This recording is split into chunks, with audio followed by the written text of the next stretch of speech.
Attendez, les vieux réflexes sexistes et... Homme, monsieur. Vous n'êtes pas un homme, Ah pardon. non, je ne sais pas ce qui vous fait dire que je suis un homme, mais je ne suis pas un homme. Votre apparence?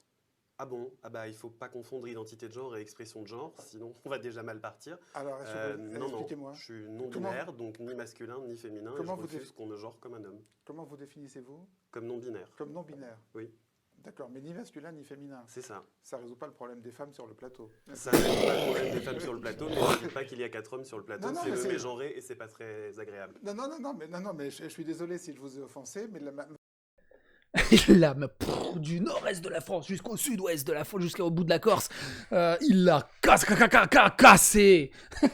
Alors, je voulais cadrer le débat pour démarrer là-dessus, parce qu'on va surtout parler d'identité, de transgenre identité, de non-binarisme, de hélicoptérapage 2.0, de halal, de SJW, de LGBTQ. Bref, on va parler de tout le package. Pourquoi ? Parce que Marvel a sorti un nouveau comics qui s'appelle les New Warriors. Et dans ces New Warriors, ils ont mis au point une nouvelle équipe de super-héros. Et quand on regarde leurs super-pouvoirs, leur identité, leurs origines, on a l'impression que, comme disait quelqu'un dans les commentaires de la vidéo lors de la présentation de ces nouveaux Warriors, on a l'impression qu'il y a un analyste Twitter qui a analysé tout Twitter et il a dit « C'est bon les gars, j'ai récupéré exactement tout ce qui va marcher pour créer des nouveaux héros que les gens vont aduler, adorer, worshipping. » Et le problème est là. Ils ont créé des héros tellement inclusifs, tellement modernes, tellement incroyables, tellement Twitter, tellement 2.0, tellement SJW, tellement LGBT, tellement non-binaire, que c'est devenu plus que cliché, c'est devenu débilement ridicule et ils se font incendier, allumer. La vidéo de présentation, elle a 2000 pouces bleus, presque 50 000 pouces rouges et la vidéo est date du 17 mars. C'est énormissime. Ils ont réussi à faire en sorte que les gens qui supportent pas les questions de SJW, LGBT, les défoncent. Ils se sont mis à dos les fans de comics, parce que ce genre de truc, on n'en a rien à battre dans les comics. Même les gens qui en ont rien à foutre des comics sont tombés dessus, et même des SJW, des LGBT, les défoncent allègrement parce qu'ils ont strictement rien compris à toutes ces questions, j'ai l'impression. Ils ont essayé d'être tellement modernes qu'ils se sont foutus dessus. Aux États-Unis, il y a une expression je crois qu'ils disent get woke, go broke. C'est-à-dire, get woke, c'est celui qui cherche à être éveillé sur les consciences, sur les mœurs en mode 2.0, pour faire plaisir à une certaine catégorie de population, comme l'a été le Ghostbuster spécial féminin, comme l'a été le Charlie's Angel. Puis dès que ça marche pas, on dit ah mais vous êtes des misogynes, ce film est fait pour les femmes, c'est pas fait pour les hommes. Et puis quand les hommes ils viennent pas, ouais vous êtes des gros misogynes. Enfin bref, on a déjà traité de ce genre de débat. Et je vais dire beaucoup de conneries. Parce que j'adore parler de ce genre de sujet, mais je suis absolument pas formé pour ce genre de sujet, donc ne me prêtez pas des intentions qui ne le sont pas. Mais par contre, je donne mon avis, mon opinion, et surtout, ce qui m'intéresse au mieux, c'est que vous-même, si vous êtes SJW, parce que c'est ça le truc, parce que même les SJW les ont tabassés tellement ils n'ont rien compris au final. Si vous êtes SJW, LGBT, féministe, grammaire nazi, enfin j'en sais rien, mais de cette population-là, de ces convictions-là, n'hésitez pas à apporter votre opinion sur ces nouveaux héros, ce que vous en pensez. Est-ce que c'est totalement débile? Ou est-ce que c'est moi qui ai une construction personnelle totalement réganienne, on va dire, années 80, à base de Schwarzenegger, de Stallone, de testostéronisation? Oh putain, j'ai réussi à le placer. Et bref, dans les commentaires, discute. Alors ça peut très vite déborder au pugilat, à la vulgarité, à l'insulte, et ce qui est vraiment dommage. Parce que ce genre de débat peut être intéressant si on garde un certain minimum et être au maximum le plus mature et adultère, comme je dis souvent. C'est plus intéressant d'avoir un débat mesuré où on peut instaurer une certaine discussion à gauche à droite, alors que si ça part en insulte directe, les gens ils commencent à monter des murs et campent sur leur position et on n'avance pas, absolument pas, et on peut échanger zéro idée. L'idée c'est aussi d'échanger des idées. Et dans les commentaires, je précise qu'il y a de la place pour tout le monde. En bas, il y a de la place pour tout le monde, pour ceux qui sont pour ceux qui sont contre. Si vous pouvez trouver pas des excuses, mais des explications sur pourquoi ces héros méritent leur place, Vous allez voir. En fait, déjà, rien que ça, on va pas mal rigoler, tellement c'est pathétique. On a l'impression que c'est un gamin de 5 ans, enfin 5 ans, non, mais un gamin de 12 ans qui a essayé de faire des héros 2.0 sans rien comprendre à toutes ces questions-là. Et c'est juste ridicule. Bref, comme je l'ai déjà dit, on se lance.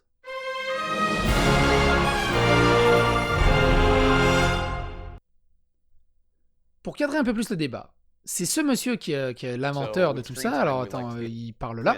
And their names are No. very similar to Scream. This mysterious threat shows up and Night Thrasher runs to the rescue. And because she helps him. Voilà, juste pour que vous ayez un peu sa voix et sa tête sur ce qu'on va faire. Alors, on va pas regarder la vidéo parce qu'en fait, dans l'article, tout est repris et c'est juste des photos qui tournent qu'on va voir dans l'article. Il va falloir cadrer. D'abord, qu'est-ce que les New Warriors? Donc, les anciens adolescents... Alors, attends, c'est ça. Les anciens adolescents Vigilante, Night Thrasher, Firestar, Rage, Speedball, Namorita et Silhouette se mobilisent pour transmettre leur sagesse à un lot de jeunes enfants prometteurs, leur apprenant les tenants et les aboutissants de la survie en tant que héros dans l'univers Marvel, mais pourront-ils combler le fossé des générations? Et c'est ça le truc qu'il faut pas oublier, ça reste Marvel, ça reste des super-héros, on est là en train de tabasser du Thanos sur Xandar, on est en train de faire des putains de super-pouvoirs, les mecs ils ont des vies incroyables, ils ont un passé très douloureux, tiraillé, même si ça reste du comics. Les comics, hein, c'est pour les gamins, c'est pour les adolescents, voire pour les plus vieux, mais qui ont gardé des petites étoiles d'adolescents dedans. Il y a beaucoup de scénariums débilisants, mais on s'en fout, c'est des comics, on est là pour le fun. Mais il y a quelque chose. Avant d'attaquer les pouvoirs et les origines des nouveaux héros, en exergue et en comparaison, il faut qu'on regarde juste vite fait les anciens héros, pour ceux qui ne connaissent pas les New Warriors, parce que ça reste un spin-off qui n'est pas très très connu, sauf si vous êtes un ultra fan de comics. Dans les New Warriors, il y a New Thrasher. Alors on va pas tout lire, parce que ça sert à rien de perdre autant de temps. Je vous laisse les trucs Wikipédia, vous les lirez par vous-même. C'est pas spécialement intéressant. Juste ce qui est rigolo, New Thrasher assista enfant au meurtre de ses parents, des riches entrepreneurs. Ce drame fut l'origine de sa vocation pour combattre le crime. Lors d'une bagarre contre un gang, Silhouette fut blessé et paralysé des jambes. Midnight's Fire jugea Dwayne responsable et par opposition devint un délinquant tueur de policiers et un caïd de la drogue. Dans le but de se confronter à Dwayne, ce dernier reprit très vite le contrôle de la société familiale et devint un homme d'affaires le jour, vigilante la nuit, grâce à une armure de combat sophistiquée. Ça n'a rien à voir avec Batman. Toute ressemblance est totalement fortuite. Mais c'est un héros de comics, voilà, il a un passé douloureux, voilà. On a Nova qui a une force surhumaine, des pouvoirs extradimensionnels, vole dans les airs, des projections et absorption d'énergie, de la gravimétrie, une histoire et un passé très douloureux. Marvel Boy qui a de force, vitesse et agilité, c'est plus classique. Mais on a surtout Firestar qui est dans la manipulation des rayonnements des micro-ondes, vole dans les airs, les perturbations de la longueur d'onde de l'énergie électromagnétique. Bon voilà, des héros classiques, somme toute classiques. Namorita qui est dans la force surhumaine, dans la capacité de voler, qui est amphibienne. Namorita est une hybride atlante, humaine. Son corps est parfaitement adapté à la vie sous-marine. Comme Namor, elle vieillit très lentement et possède des ailes aux chevilles qui lui permettent de voler. Sa vitesse et force dépassent pourtant de loin celle de ses congénères. Elle peut soulever jusqu'à 75 tonnes, c'est hyper précis. Sa peau génère un acide pouvant brûler ou paralyser ses adversaires. Elle peut aussi devenir transparente, elle doit s'hydrater en permanence pour ne pas s'affaiblir. Bref, c'est des comics. Mais à ça va s'adjoindre une nouvelle équipe. Ils vont devenir les mentors. Ce groupe de tout nouveaux personnages a été créé par l'écrivain nominé aux Emmy Awards, Daniel Kibblesmith, et le célèbre artiste vedette Luciano Ferrio, Ironheart. Et en fait, vous allez voir que, comme je l'ai dit en intro, t'as l'impression qu'ils ont pris tout ce qui représente les SJW, LGBT et autres endurcis par la vie de Twitter pour les transformer en héros. Mais le truc, c'est que ça devient tellement débile que c'est pas des super-héros. Vous allez voir par vous-même. Le premier, c'est Screen Time. Et accrochez-vous à vos slibards léotards, c'est très profond. Screen Time, un super adolescent obsédé par la mémoire dont le cerveau s'est connecté à Internet après avoir été exposé au gaz Internet expérimental de son grand-père. Je vous l'ai dit, scénarium très puissant. Du gaz Internet expérimental. Maintenant, il peut voir la réalité augmentée et les cartes en temps réel et peut instantanément googler n'importe quel fait. Cela fait-il de lui un génie? Il agit certainement comme il le fait. Son super pouvoir, c'est de pouvoir googliser n'importe quoi et de voir Google Street en temps réel. C'est magistral. Quel super-héros. Wouhou! Surtout qu'en plus, depuis la RGPD et la CNIL et tout le bazar, il y a beaucoup moins de données personnelles sur Google. Donc au final, son super pouvoir, voilà. C'est pas vraiment un super pouvoir. Allons plus loin. Je voulais avoir des personnages adolescents qui se sentaient aussi maintenant représentés de leur époque, intégrés dans leur époque, que l'étaient les New Warriors en 1990, explique Kibble Schmidt. Les New Warriors ont été des personnages Zeitgeist depuis le début. Alors Zeitgeist, je ne sais pas ce que ça veut dire, je pense que ça doit être des personnages qui sont ancrés dans leur époque. Je pense que c'est ça. Et c'est de cette façon que vous obtenez le skateboarder énervé Night Thrasher dans les années 90. Maintenant, en 2020, nous avons de nouveaux guerriers qui n'ont jamais grandi sans Internet et un personnage qui semble vivre essentiellement à l'intérieur. Évidemment, vous avez compris qui ça cible. Ça cible les mecs qui sortent jamais de leur chambre, jamais d'Internet, qui sont sur Twitter, un JW. Pourquoi je dis SJW? Parce que tout simplement, dans la suite de l'explication de ce monsieur, on va zoomer le texte, parce que là, vous voyez très mal. Voilà. Le mot temps d'écran, parce qu'il s'appelle screen time, n'est utilisé que dans une sorte de sens restrictif. Et parce que nous faisions une histoire sur les rebelles adolescents, beaucoup de noms parlent d'adolescents qui luttent contre les étiquettes qui y sont apposées. Donc avec screen time, nous avons aimé l'idée qu'il ait un temps d'écran infini. Son super pouvoir... Pourquoi je fais Sarkozy? Son super pouvoir, c'est de googler quelque chose, regarder Google Street en temps réel... et lutter contre les étiquettes. Tu sais, il se connecte comme ça sur Google, sur Twitter, il dit, toi t'es un facho, toi t'es un trans, toi t'es machin, toi t'es de droite, toi t'es de gauche. Toi t'es pro Xbox, toi t'es un connard. Il lutte contre les étiquettes en distribuant des étiquettes comme ça, en mode cat size. On est d'accord, c'est pas un super-héros, bordel de merde. Est-ce que vous, si vous êtes SJW et que vous passez par là, vous faites peut-être un travail formidable de votre côté, mais vous allez pas me dire que vous êtes représenté par ça, vous sentez l'importance et l'intérêt d'avoir ce genre de héros. C'est horrible. Je trouve ça, c'est même pas horrible. Je trouve ça tellement ridicule que c'est popé dans leurs idées au monsieur là-haut et se dire idée de génie. C'est pas possible, ça va jamais vendre. Et lui, c'est le premier, vous allez pas voir la suite. La suite, c'est le must. Déjà, lui... La suite, Snowflake et Safe Space. Alors Snowflake, pour ceux qui ne savent pas, c'est une espèce d'insulte très péjorative sur les internets, sur Internet, sur Twitter, sur les réseaux. Un Snowflake, c'est un mec extrêmement très fragile. C'est-à-dire, tu lui dis, tu pues de la gueule, le mec, il est déchiré, il est brisé, il a l'anus en étoile de mer, il commence à chialer, il est triste. Ça, c'est un Snowflake. Safe Space, c'est les gens qui se font agresser sur Internet et ils s'enferment dans leur cocon, dans leur safe space pour se sentir, pour pas se suicider. Pas aussi violemment, mais vous avez compris l'idée. Évidemment, les commentaires sont là. Comme je l'ai déjà dit, je suis loin d'être un expert sur tout ça. Si vous avez des meilleures explications de tous ces termes, si vous voulez apprendre aux gens tous ces termes et ce genre de termes et comment plutôt traiter mieux la question, ne partez pas direct dans les astuces, ouais, tu connais rien, casse-toi. Expliquez. Prenez votre temps, ça peut vous faire chier, mais expliquez. Soyez pas un snowflake. Expliquez calmement et on en discutera autour d'une bonne bibine. Alors, bonus plus 2, parce qu'il y a quelque chose à dire. Notez l'idée de génie de l'inclusivité 2.0 non-binarisme. La nana est en bleu ciel, souvent, dans 99% des cas, et ce bleu ciel est associé au bébé garçon. Donc c'est la nana qui porte la couleur du garçon. Et le garçon, du rose pastel pétant bonbon, qui est tout simplement lié à la couleur des filles.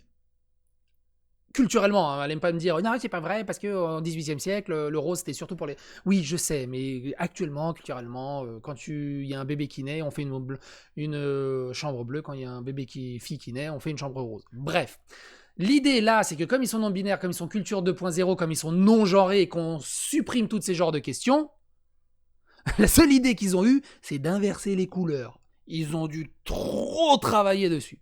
Déjà, je trouve ça ridicule. Bonus Vorpal plus 4. Le garçon, il est non-binaire, non-genré et il se définit par le pronom il, eux. Et ça va encore plus loin. Merde. Ce sont des jumeaux psychiques. Tous les jumeaux sont psychiques, mais nous sommes psychiques.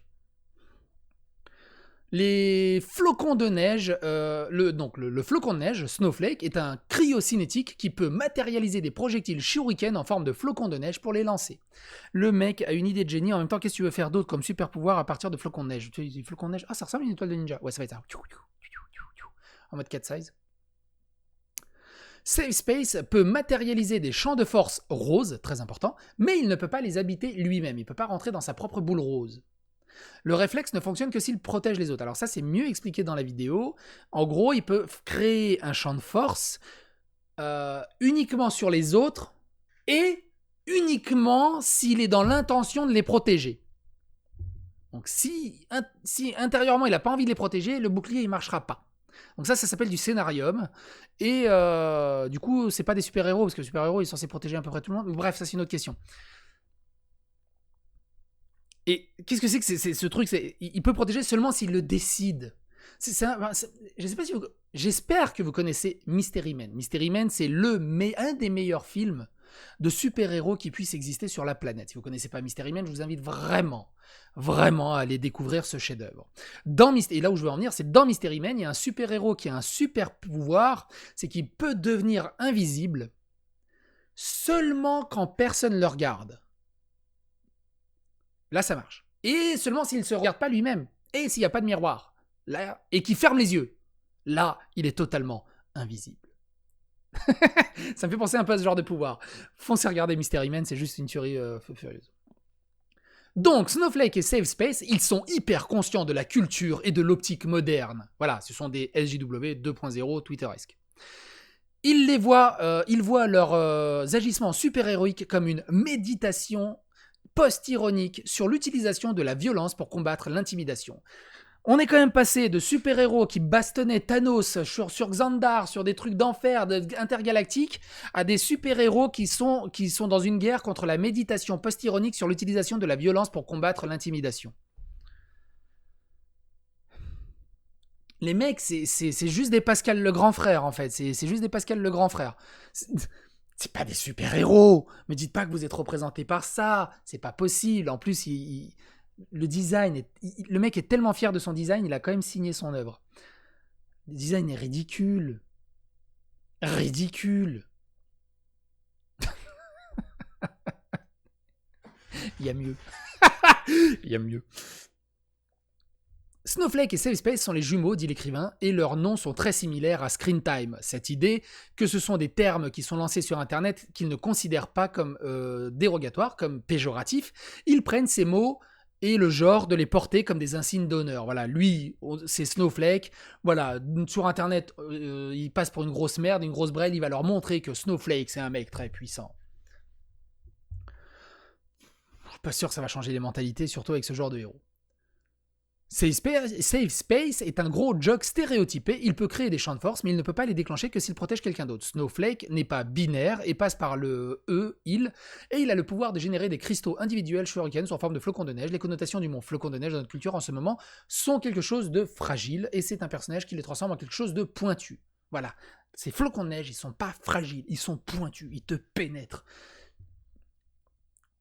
Snowflake est la personne qui a le plus de pouvoir offensif, et Safe Space est la personne qui a le plus de pouvoir défensif. L'idée est qu'ils se reflèteraient et se compléteraient, parce que c'est des jumeaux.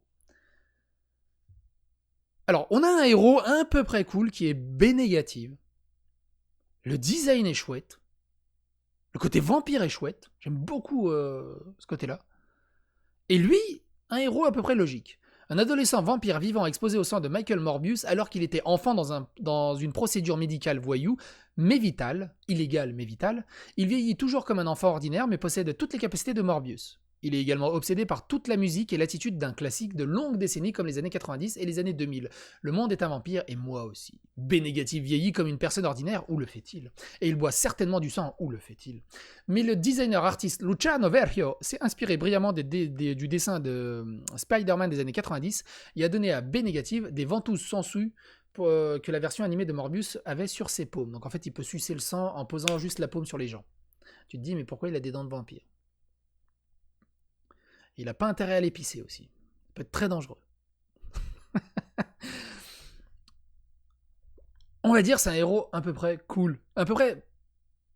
Alors, j'allais dire normal, mais alors si je dis que ça c'est normal et que au-dessus les SJW LGBT sont du coup par implicitement immoral, non pas immoral, anormal, non, c'est pas bon.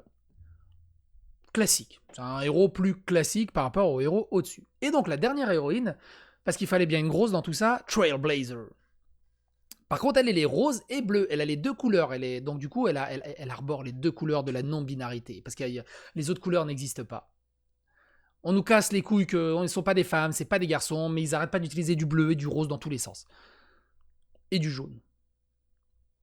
Mais du coup, elle est grosse aussi. Parce que comme ça, il n'y a pas de body shaming, il n'y a pas de fat shaming. Il fallait bien une grosse. Un enfant... Et alors, sa backstory, pareil, ça donne envie d'être... sa backstory de super-héroïne. Un enfant ordinaire plongé dans le monde des super-héros adolescents. Son sac à dos magique et en fait une dimension de poche avec un espace apparemment infini dont elle peut retirer des objets utiles ou aléatoires. Ce n'est pas toujours sous son contrôle. Ça aussi, c'est du scénarium massif. Paie ton super-pouvoir. Ton super-pouvoir, c'est quoi? C'est d'avoir le sac de Mary Poppins. Waouh! Quel super pouvoir! Elle va être super puissante contre Thanos. Elle prétend obtenir son pouvoir de dieu, mais pas le dieu auquel vous pensez. Pam, pam, pam! C'est un foyer... elle vient d'un groupe dans un foyer, est un enfant en famille d'accueil. En fait, c'est la sœur de The Kairi. Et elle fait du bénévolat dans un centre de personnes âgées lorsque cette mystérieuse menace se présente et que Night Thrasher court à la rescousse. Ajoute le scribe. C'est même plus un auteur, c'est un scribe. Et parce qu'elle l'aide, elle se retrouve dans la ligne de mire de cette nouvelle loi, les hors-la-loi, les New Warriors. Trailblazer veut aider les gens, mais elle ne se considère pas comme un super-héros, pour l'instant. Conclut Kibble Smith. L'univers Marvel est le reflet d'une autre, et lorsqu'une nouvelle loi est mise en place, elle affecte des gens de manière imprévue. Est-ce que ces super-héros vous vendent du rêve, bordel de merdouille? Il y en a peut-être un. On peut sauver les meubles. Le reste, c'est d'un ridicule monstrueux. Alors, j'ai ouvert ça aussi, qui était assez intéressant. Tout simplement, ah oui, juste pour dire, ils les ont nommés Snowflake et Safe Space. C'est absolument le bait le plus putaclic du get woke, go broke possible. Bon, ils se font défoncer, c'est assez rigolo. Je me demande s'ils vont pas totalement annuler tout simplement la série. Déjà, d'ailleurs, 3, 4. Si vous avez suivi, il y avait Samurai Pizza 4 qui devait ressortir. Non, pas Samurai Pizza 4. Putain, Samurai Pizza 4, c'est des chats en samouraï et ils bouffent des pizzas. D'où le Samurai Pizza 4. Non, merde, il y avait un comics où c'était des mecs en forme un peu chat, qui était un grand standard des années 80. Putain, j'ai perdu le nom, c'est pas grave. Qui était refait en mode dégueulasse. Il a été tellement défoncé sur la toile qu'ils ont décidé d'annuler la série. Donc il y a de grandes chances, je pense, qu'ils survivent pas longtemps. Vraiment qu'ils survivent pas longtemps. Voilà, sur ce les amis, si vous avez des choses à rajouter sur la question, je suis très preneur, j'ai un bol de chips, donc n'hésitez pas à commenter ce que vous voulez. C'est lequel votre préféré? Vous préférez le mec qui peut vous googler? La nana qui peut vous sortir un parapluie de son sac à dos? Le mec qui peut vous protéger seulement quand il a décidé de vous protéger? Ou la nana qui peut vous vous envoyer des shurikens de neige? Ou le mec qui peut vous aspirer tout le sang que vous avez pendant que vous faites pipi?